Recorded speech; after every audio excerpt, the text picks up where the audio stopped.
तो चमकीला क्षेत्र जो करेगा कि झिरी को कितना भागों में बांट कर हम समझेंगे। अगर 3 लैम्डा बाई 2 है तो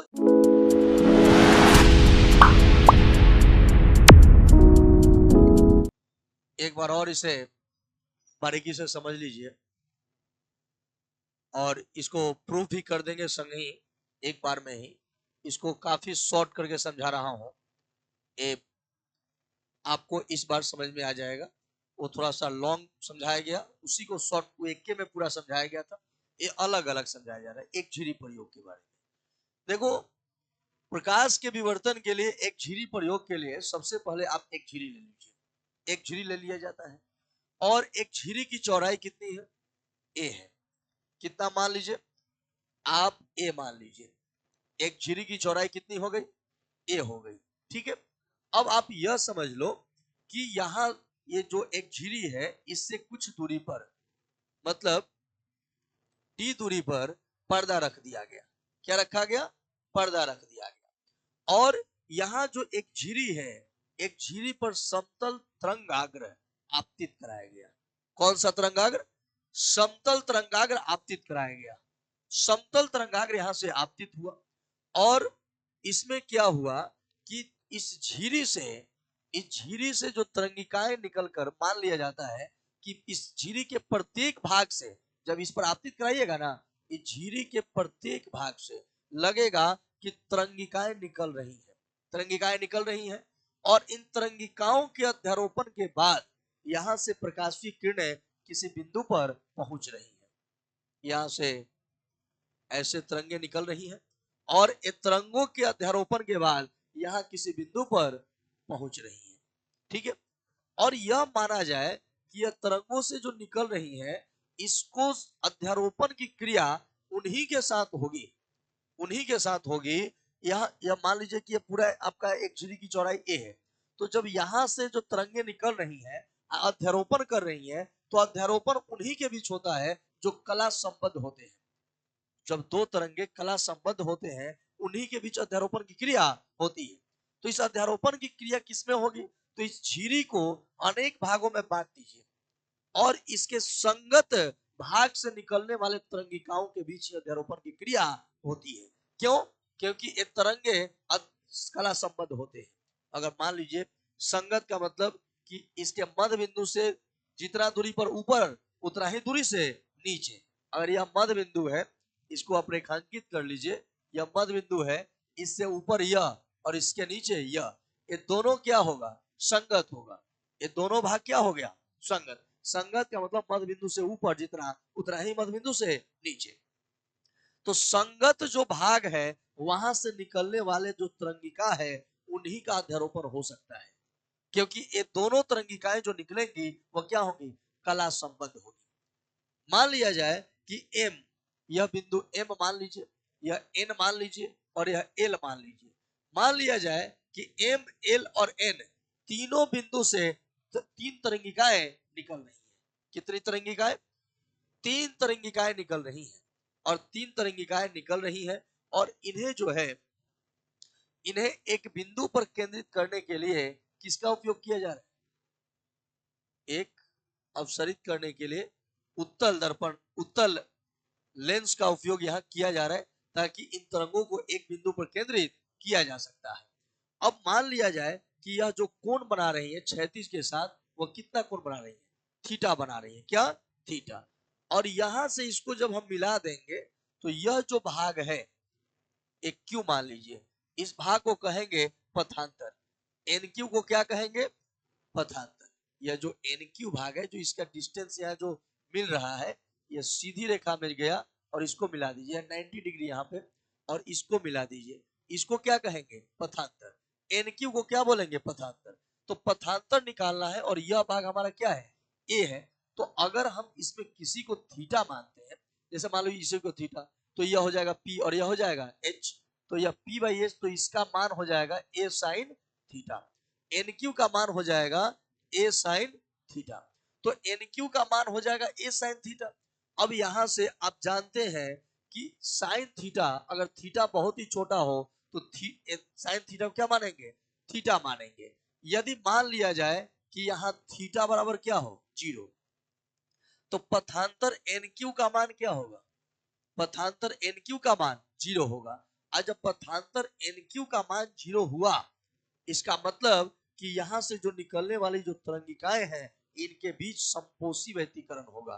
कौन सा व्यतिकरण, संपोषी व्यतिकरण होगा। और संपोषी व्यतिकरण होके परिणामी जो तरंगे जाएंगी, ये कहां जाएंगी, एकदम सीधे जाएंगी। किधर, सीधे यहां जाएंगी, ये बिंदु सी पर जाएंगी।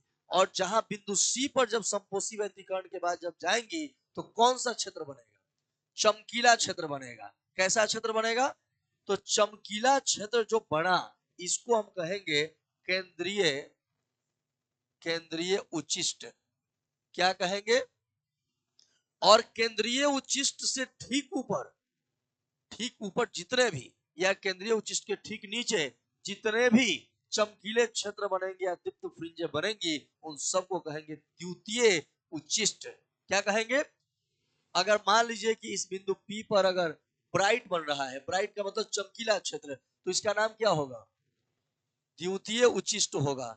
क्या होगा, मान लीजिए यहां पर डार्क बना, डार्क का मतलब अंधेरा वाला क्षेत्र बना, तो अंधेरा वाला क्षेत्र बनेगा तो इसको क्या कहेंगे, निम्निष्ट कहेंगे। निम्निष्ट, क्या बोलेंगे भाई, इसको निम्निष्ट बोलेंगे। क्या नाम है इसका, निम्निष्ट है। समझ रहे ना। अब देखो कहां निम्निष्ट बनेगा, कहां उच्चिष्ट बनेगा, आप ये बात से अवगत है। क्या अवगत है, कैसे, अरे भाई जहां संपोषी व्यतिकरण के बाद पहुंचेगा तो क्या होगा, उच्चिष्ट बनेगा। और जहां जहां पे अगर विनाशी बनेगा, वहां क्या बनेगा। अब आप कहिएगा कि अरे तो इसमें अब माने विवर्तन में कैसे मालूम चलेगा, कि विवर्तन में कैसे मालूम चलेगा कि कहाँ उच्चिष्ट की स्थिति है, कहाँ निम्निष्ट की स्थिति है। तो इसके लिए भी प्रावधान किए गए हैं।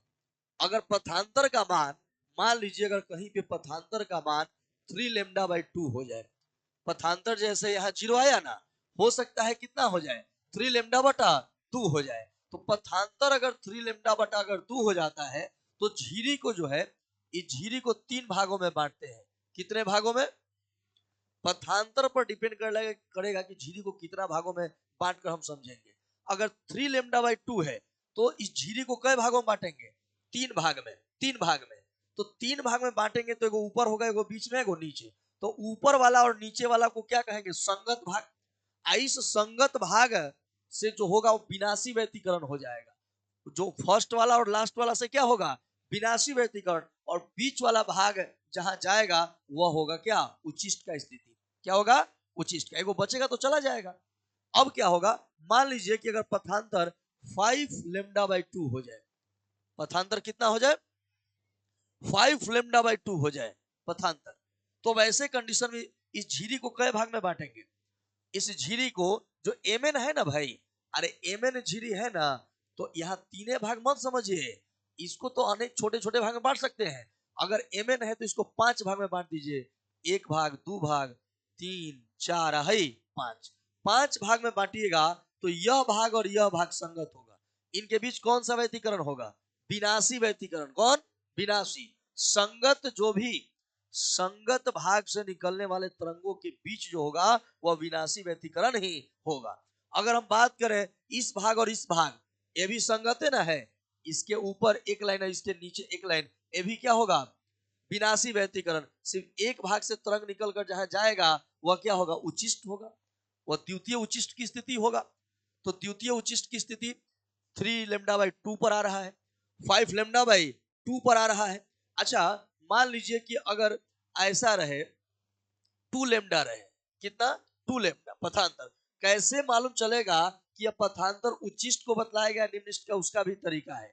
ये झिरी मान लीजिए एम था और क्या था, एन था, और 2 लेमडा है, तो ये कई भाग में बांटना होगा, 2 भाग में। तो 2 भाग में बांटिएगा, तो 2 भाग में तो हिला ही है, झिरी 2 भाग में हिला ही है, तो 2 भाग में है, तो इसके बीच कौन सा व्यतिकरण होगा, विनाशी होगा। तो कोई तरंग बचेगा जो जाएगा, विनाशी खत्म, तो वहां पे कौन सा भाग बच जाएगा, जब विनाशी, जब इससे तरंग निकलकर विनाशी व्यतिकरण करके जहां मिलेगा, मान लो ये पी पर मिला, तो ये क्या क्या बनेगा, यहाँ निम्निष्ट न बनेगा, निम्निष्ट बनेगा। अच्छा मान लीजिए 4 लेमडा है, तो आप बताइए कि 4 लेमडा अगर किसी का पथांतर है, तो उससे क्या बनेगा, उच्चिष्ट बनेगा या निम्निष्ट बनेगा, आए निम्निष्ट बनेगा। क्या है, चार को जब चार भाग में बांटेंगे तो कई को संगत भाग आ जाएगा, दो को असंगत भाग से आएगा तो क्या हो जाएगा, विनाशी व्यतिकरण, तो कुछ बचेगा तरंग, नहीं बचेगा तो वहां अंधेरा हो जाएगा, अंधेरा हो गया तो क्या निम्निष्ट।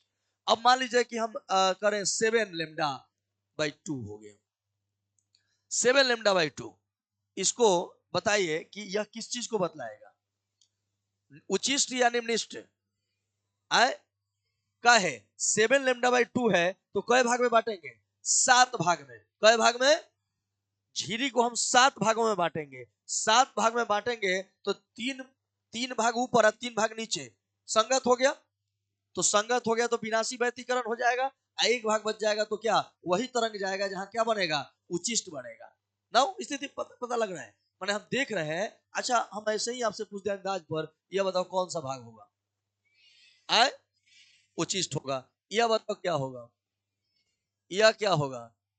मतलब साफ है कि सम आ रहा है तो आप क्या बता रहे हैं, अब विषम आ रहा है तो मतलब साफ है कि उच्चिष्ट की स्थिति अगर हमें लिखना होगा, पूछा जाएगा कि उच्चिष्ट की स्थिति क्या है, तो 2n+1 लेमडा बाई 2।